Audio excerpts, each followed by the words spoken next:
We've all been there. You wake up and promise yourself, today is the day I stop scrolling. Or today is the day I don't get angry. But by 2 p.m., you've fallen right back into the same old pattern. Most habit hack videos tell you to just try harder or change your environment.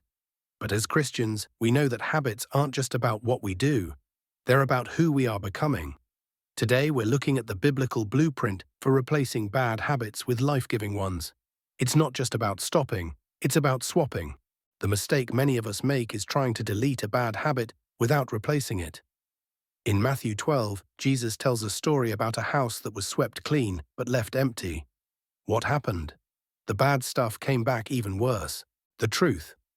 You cannot leave a vacuum in your soul. If you stop a bad habit but don't fill that time and energy with something holy, the old habit will come knocking. Scripture focus, Ephesians 4:22-24.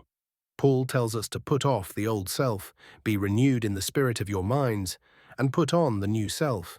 Bad habits usually meet a need: comfort, escape, or control.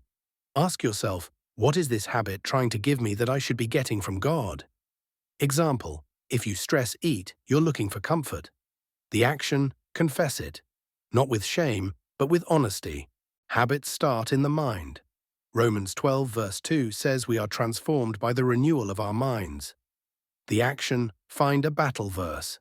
If your habit is gossip, your bridge is, let no corrupting talk come out of your mouths, but only such as is good for building up.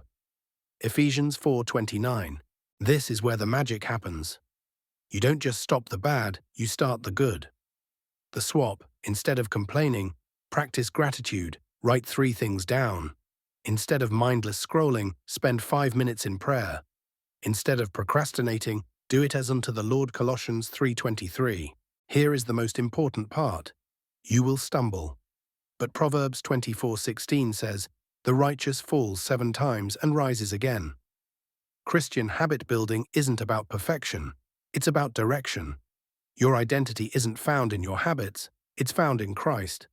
When you fail, don't run from God in shame, run to Him for strength. His mercies are new every single morning.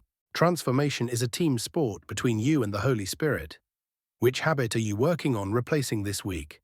Let me know in the comments so we can pray for each other. If this encouraged you, hit that subscribe button and remember, you aren't just breaking a habit, you're becoming more like Jesus. I'll see you in the next video.